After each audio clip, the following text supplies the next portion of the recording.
Okay, so kahit anong audio mixer po, dapat mahalaga po na malaman ninyo kung ano yung mga pipihitin ninyo. No? Kaya lagi ko pong sinasabi sa inyo na wag po kayong pihit lang ng pihit ng alatsamba.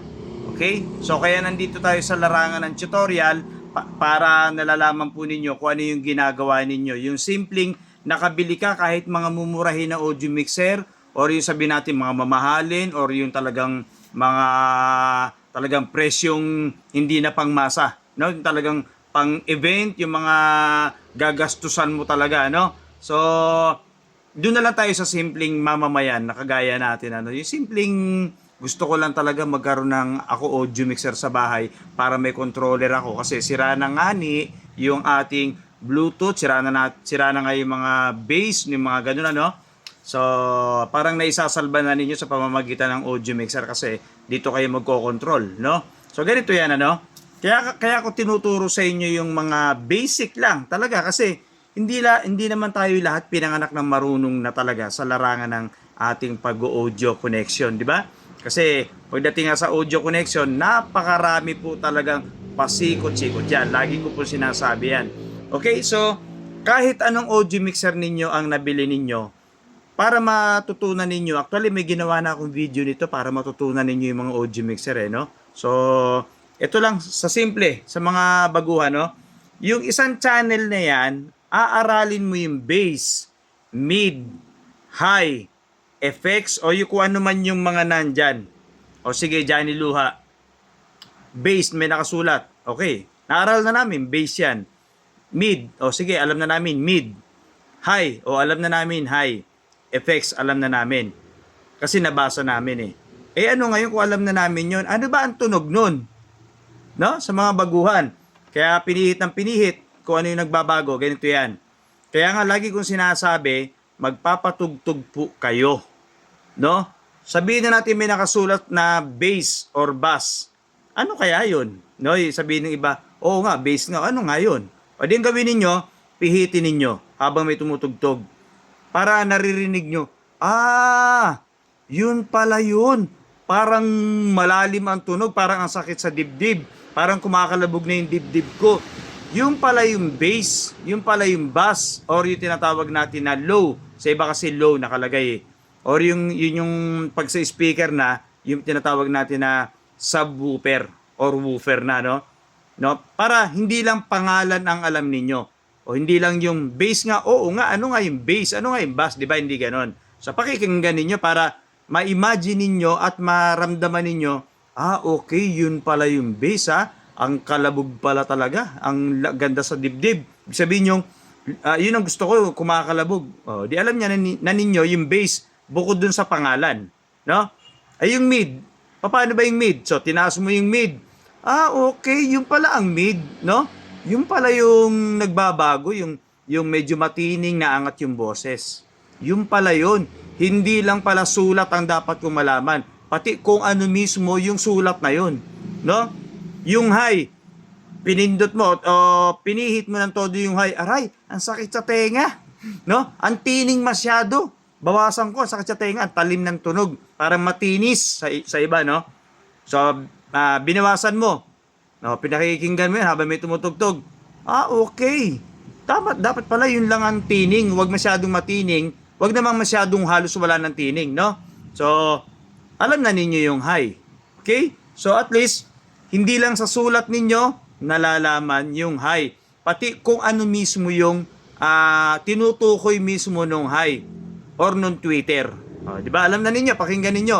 So, susunod yan, alam na ninyo yung pipihitin ninyo. No, bass pala to, ito yung makalabog alam na ninyo, no? Tapos yung mga effects, ito yung halimbawa, echo. Okay, nag-e-echo. Yung repeat, kasi may mga repeat yan okay, ito pala yung repeat, yung paulit-ulit yung boses ko, yung Johnny Luha, ganda lalaki, umuulit-ulit, no? Meron dyan yung mga reverb. No? Pakikinggan ninyo na para nai-imagine ninyo, yun pala yung reverb. No, yung meron pa nga dyan yung tinatawag natin ng mga repeat, di ba? Yung kagaya ng binanggit ko kanina. Or yung mga delay. So, ano ba yung delay? Isa pa yung delay na yon.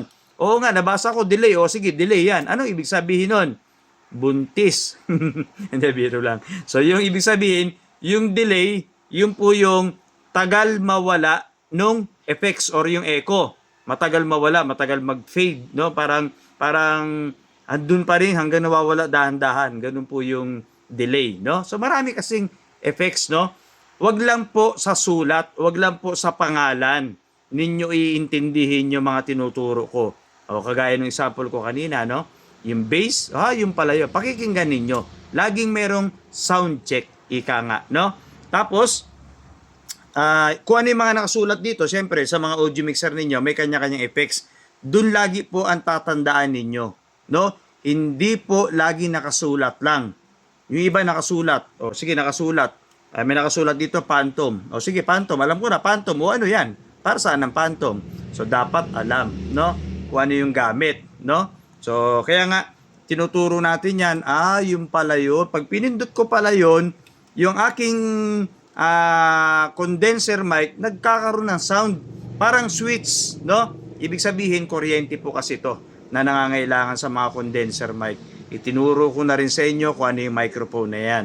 No? Pati yung dynamic, kung ano yung pinagkaiba, pasyalan nyo lang po sa mga naunang video ko. So, kahit ano pong audio mixer na makita ninyo. Kaya ako tinuturo yan, para hindi po tayo pihit ng pihit lang. Hindi po tayo alatsamba na gusto ko malakas ang bass. Hindi ko nga alam kung ano yung tunog ng bass. Pinihit ko yung mid-high pala yun. Sabi ni iba, mid-high ang pinihit ko, walang kalabog. Kasi hindi mo alam kung ano yung pipihitin mo. Basta alatsamba nga lang. So hindi po ganon. Ang technique niyan, isa-isa, hindi sabay-sabay ninyong pipihitin. Pinihit mo lahat yan. Hindi. Isa-isa. Malambawa, nasa bahay ka lang, no? Papakinggan mo lang. Bass muna nga, bass muna. Ano ba yon? Okay, ito pala yung bass. O hindi yung pinihit mo to, pinihit mo yan, sinabay-sabay mo na. Hindi na magkaintindihan. So, okay? So, sabi nila, ang daldal mo dyan, iluha. Hindi, kaya kailangan yung maliwanagan, no? Kailangan natin na medyo mahaba-habang explanation or para naiintindihan po ninyo ng bahagya or unti-unting natututo kayo. Okay? So, hindi pwedeng isenyas ko lang. Hindi nyo naman maintindihan kung magsisenyas lang ako rito. Kasi ibang mga nakakalusot na basher natin, ang daldal mo, dami mong satsat. Ayun ang gagawin natin. Senyas ko na lang ba? Ganun-ganun ko na lang. Maintindihan nyo ba yun? Hindi. May mga nakakalusot talagang basher pero okay lang, normal yan. Okay? So, kahit anong audio mixer so itong pinapakita ko sa inyo ay new box na ating audio mixer na may uka. No, dito kasi ako naglalagay ng aking tablet or nung aking audio, yung source of music ko, cellphone, no, tablet dito rin. Okay? So, may mga mabibili kayo sa TikTok account ko, makakabili kayo nito. No, i-click nyo, hanapin nyo lang yung yellow basket ko or pangalan ko, Johnny Luha, no? At ito'y combo na rin, no? Dito kayo magsasaksak ng mic, condenser man yan or dynamic. Then yung effects niya nandito na rin. Tinuro ko na rin sa inyo yan, ha? Marami pa ako ituturo sa inyo.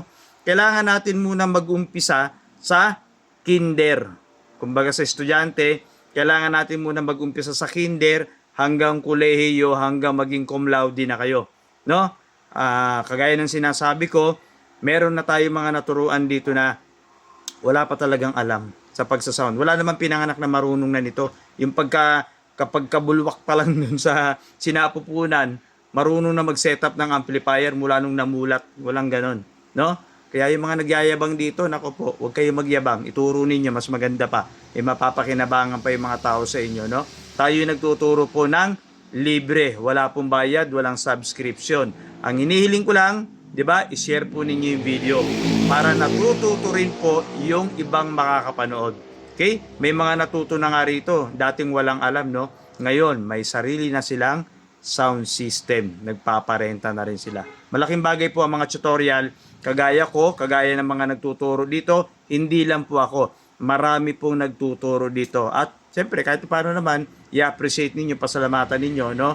Na kahit paano, may natututunan tayo sa mga ganong content, no? So, okay? So, abangan ninyo iba pang tutorial natin. Johnny Luha po ito.